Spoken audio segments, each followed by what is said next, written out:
What is self-acceptance? Why does it even matter to me? To you? I won't say that I have it all figured out, but I'm willing to start the discussion. I want to specifically tell the young folks out there who struggle with who and what they are.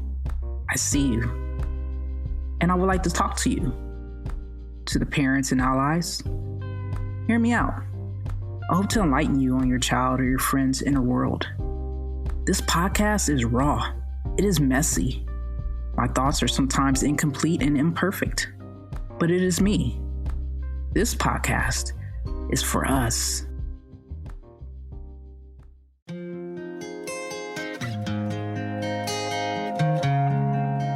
I started writing this story in November 2019. First question I wrote was, why do you still cry in the middle of the night? Then I asked, what are you still holding on to? And is it the source that prevents you from reaching your highest potential in life? What are you holding on to, Shay? Well, I guess we can start with addressing the place, the box, where I've hidden so much about me. The time has come to detangle my thoughts and let my feelings be free. That's when the name of my podcast was revealed, Crack This Shit Open. This first episode is In the Box.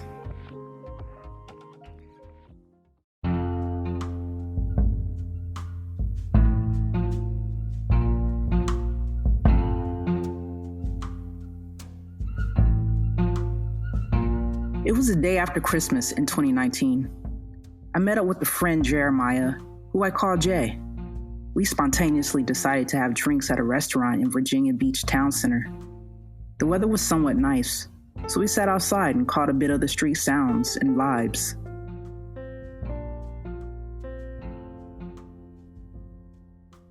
This is the first time that I've talked this thing out, right? So for me, I tell folks at work, I was like, I like boxes in terms of putting things into that for my understanding. Yeah. I just didn't know where to put it. Right. And so I created a box of, it's kind of like, I don't know what to do with this thing that's troubling me or what have you. So I'll just dump it there.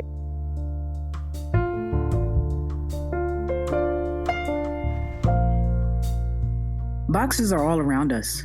We check them on applications, forms, and all through our daily lives, especially when we classify ourselves into like groups. For example, am I male or female? Gay or straight? What if I'm neither? Can I be somewhere in between? As a teen, I often question which box I fit into because I never felt like I belonged in the one the world thrust me into at birth. From the time I could remember, I kept trying to climb out these boxes like a toddler to its crib. I wanted to stretch out and breathe. When I couldn't escape, I began to build figurative boxes, and I filled them with things I couldn't understand or I just wanted to erase.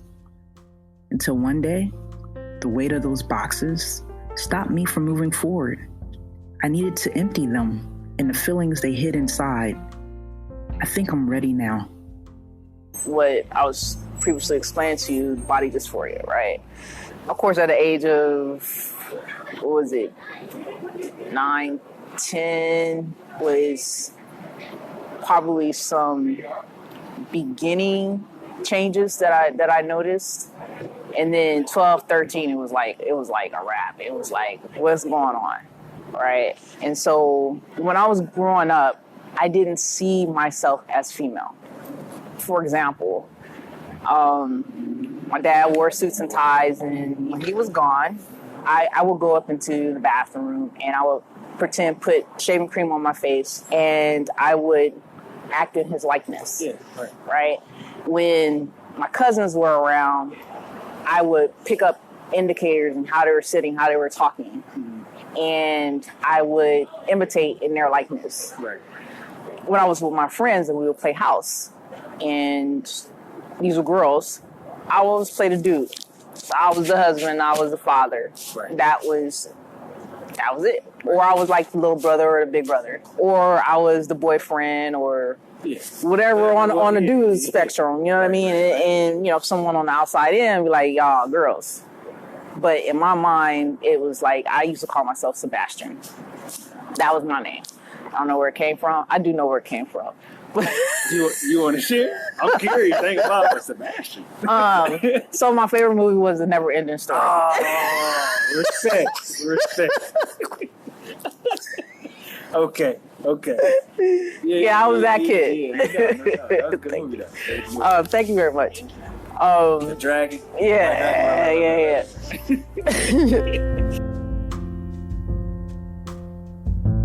The Never-Ending Story was a fantasy genre movie made in 1984.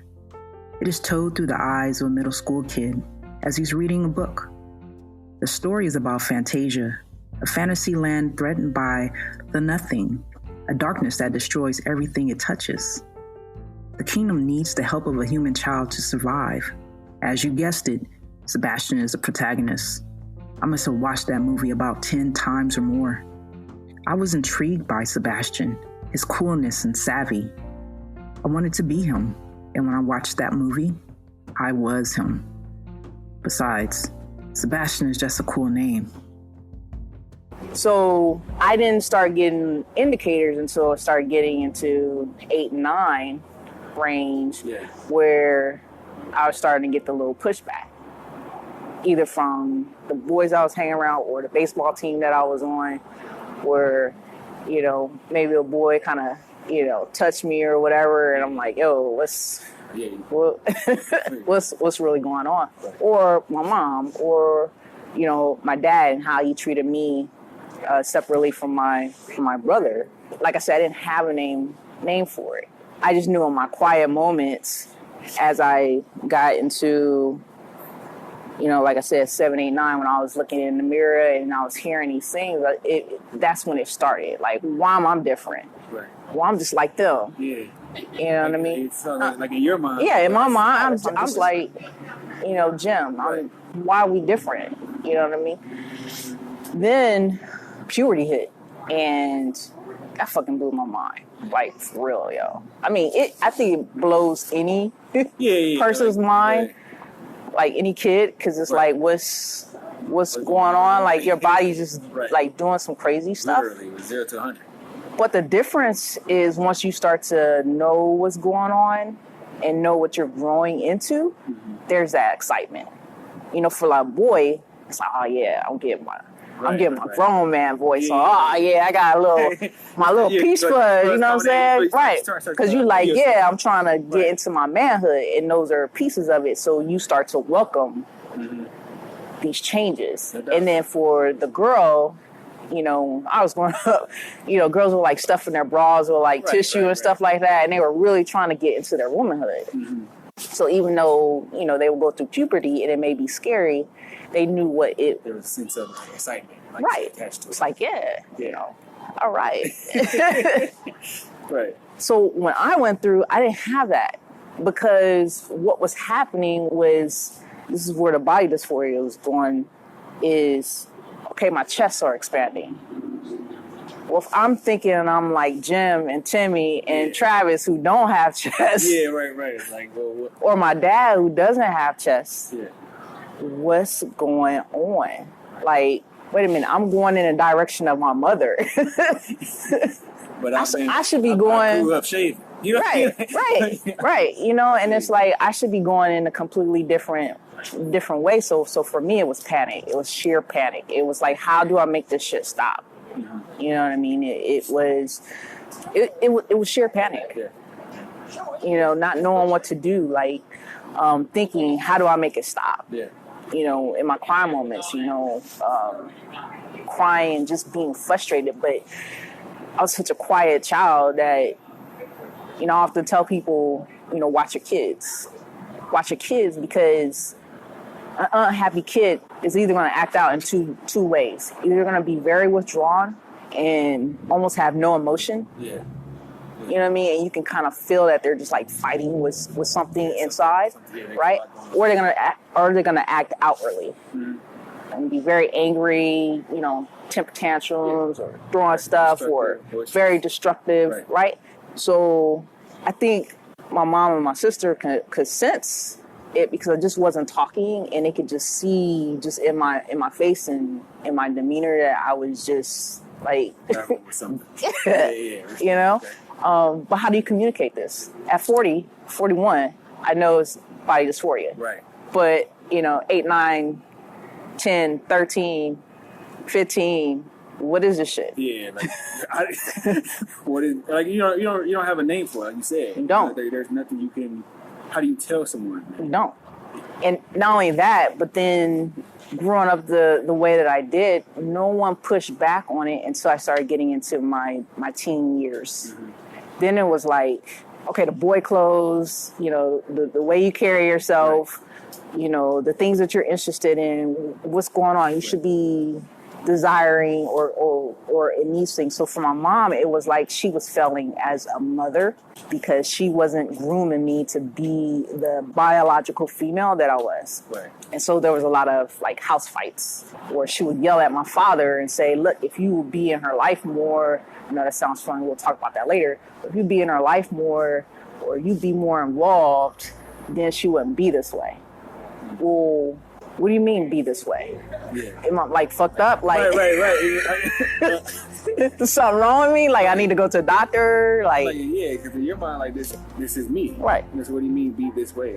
When I was growing up, it was just accepted that I was going through a phase, a tomboy phase, right? And she will grow out of this. Right.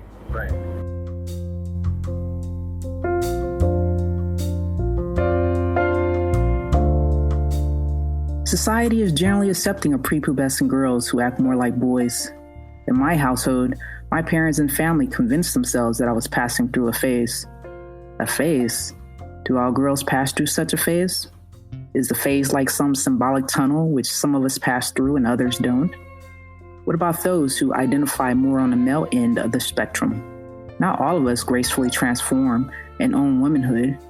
With our limbs caught on the sticky bush leaves, with our shoelaces trapped between the rough patches and grooves, alongside the tunnel's walls, left behind, bewildered and disheveled from the meandering road of life. I ask, how do we get unstuck? How do we navigate the dark tunnel seemingly leading to nowhere? How do we stop feeling pulled, twisted, and jerked around until we fit neatly within neat categories, groups, labels, yes, boxes we were never meant to fit into? And as a teen, I often question the box the world knows and defines me as biologically female. DNA settles that fact. Gender? There's a little more to it. I am not comfortable with being grouped or labeled under the female gender or the male gender. I still struggle with how this makes me feel. I feel foreign in both. So I continue to swing between the muted spaces around those boxes. It gives me a chance to breathe. My childhood memories were full of curiosity and possibility. I thought I wanted to be a boy, like the times I slipped into the men's room where I was 7 or 8, at the beauty salon or the restaurant at my dad's office building, and I stood at the urinal, only to find the urine draining down my leg, or the countless times I instinctively deepened my voice around girls, or the way I slept on floors and in different rooms during sleepovers, for fear of sleeping in the same bed with a female friend and getting a tingling sensation that I didn't understand. These feelings and instincts long surpassed after puberty. So about that phase, huh? But I never grew out of it. I masked it for a while, dressing as a woman and doing the things that, society told me that I was supposed to be doing. Right? But when I was younger, my dad's combat answer to my mom was, you should grow out of it. Just relax. Right. And for my mom, it was the same sense of panic that I had when I was growing chest and getting my cycle and, starting to fill out like a female. Yeah. Right? Because she saw and she knew that this was not a phase. Yeah. Like, Shay is like mentally not on the spectrum as a true girl child. Right. Like the things that she likes to think, how she addresses herself. You know, in terms of, you know, calling herself a boy, or, you know, kind of using more masculine terms, or saying, hey, I wish I can do this, or my desires. And so a funny story is, I don't even know if it's true, what I'm going to tell you. What I mean by that is, I don't know if it was real or if it was a figment of my imagination that I came up with, even to this day. But I swear I had a friend that had both male and female parts. And the dream, his name was Cody. And he showed me his parts. And he was saying, I'm both a boy and a girl. He was like, you know, I have to get surgery because we have to, you know, pick, you know, one or the other. And for me, why I hold on to that is because I always wondered if there were people who were both male and female. And it enticed me because even to this day, that's how I feel. Like, I'm male and female, you know, and I know now scientifically that that's true, that there is a percentage of the population. But even biologically, I'm not male and female, but mentally, I feel like I am on both spectrums. Like I can fluidly move between both, and that's where I'm most comfortable. Right. You know, just in my daily space, moving from male, moving to female, moving, you know, just as I feel. Right. Right, and not being boxed in or contained to just one. Like one, right. You know. So the next thing that came about, another story is, I remember I was 13 at the time. Basically, I lost this biological warfare, at least to me, right? I lost. I got you. My auntie's wedding, and mom dressed me up in a dress. And you know how I probably felt about that. And I'm just going to share this. That was just demoralizing to me. Well, mom didn't know, but she putting me in female clothes and putting my hair in, you know, pigtails and all that crap. It's demoralizing. Utterly demoralizing. It's why are you doing this to me? What did I ever do to you? That's that sense of what I had. If my mom dressed me up, as a male, if she dressed me up in that, it'd be like you said, demoralizing. And you know, you're fighting against it, but she's the adult, and so you have to conform. Right. And so you go out and you're feeling like you're in a clown suit. Shay, once you smile, I don't want to smile. Right. It's not fair. But anyway, so she dressed me up, go to this wedding. I remember that they, you know, at the end of the wedding, you're taking like 50 gazillion pictures, right? Everybody, you in the wedding. So this one picture, me standing, I hated this picture. I was at the altar, the photographer took my picture, and I hated this picture because my chest was poking through. Right, they were small, but they were poking through. And my mom, this was time before, you know, all the digital crap. You know, you gotta, you know, wait like 2 weeks to get pictures once you turn the shits in, right? Right. But she shows me the picture, and I just wanted to cry. And I just remember taking that picture and like ripping it up. Because again, it goes back to when I was 7, 8, 9, looking in the mirror and thinking one way, but then I'm getting these distorted picture reflecting back to me, you know, and it's just like you're floating between reality and like fantasy. You know, when you're young, you don't understand the boundaries of those just yet. Right. So Sebastian is real. You know? Yeah.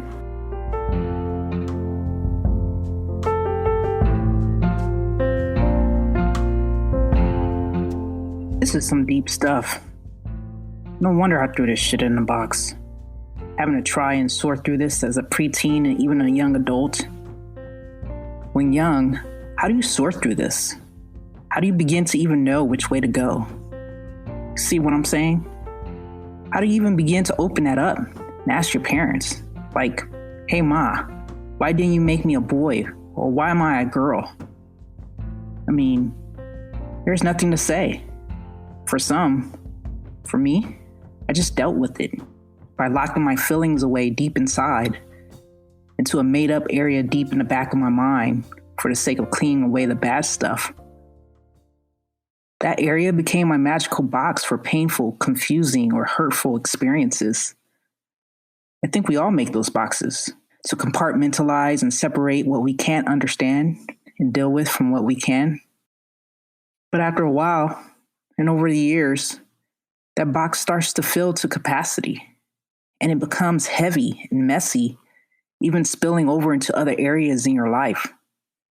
I'm here to tell myself, and those that are listening, you have to deal with it. For me, age 7 was the earliest I can recollect that something was different about me. I knew I was just different, you know? At 14, the struggle and angst inside worsened. I was frustrated, tired, and hurt. I felt like I was losing myself. And I didn't know how to ask for help because I was too scared to talk about it. And by the time I was in my 20s, I was trapped inside someone I didn't even know. Hell, it was about survival at that point. And consequently, in my quiet moments, I felt alone. So I get it. Even at this moment, sharing this with you, I'm scared to open it, air it. These feelings, my vulnerability bare for all to see. But to know that I will finally heal, and perhaps you can begin to heal too. This encourages me that it is time, that it is needed. So let's begin.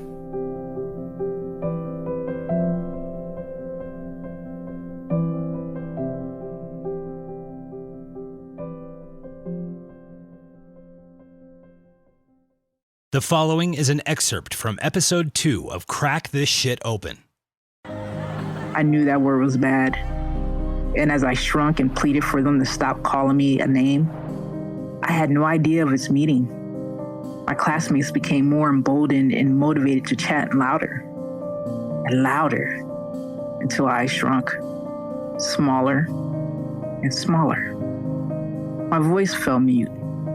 My chin plunged straight into my chest and my eyes locked on the ground. I sulked.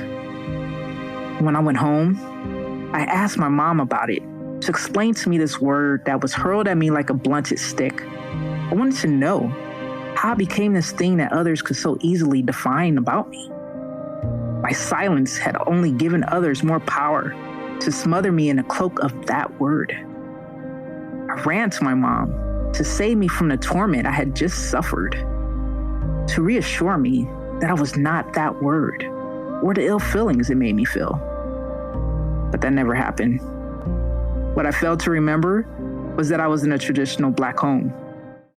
While I look inside the figurative box, the hurt still pulsates today, but it is dulling. Find out more on the next episode, Downward Spiral of Crack This Shit Open. Crack This Shit Open is narrated and produced by Shay Potter. Editing on this episode from Chelsea Sutton and Shay Potter. Emma Kennedy is our storytelling editor. Sound design and mix by Nathan Maughan. Music in this episode is Step In, Step Out by Blue Dot Session and Life Illusion by Ketsa. Our theme song is by Blue Dot Session. Special thanks to Jeremiah Dace in this episode. He encouraged me to share my story and pushed me to that end. Please check out more at our website, ShaylaDPotterMedia.com. That's ShaylaDPotterMedia.com. Crack This Shit Open is owned by Be Better Media Productions Company.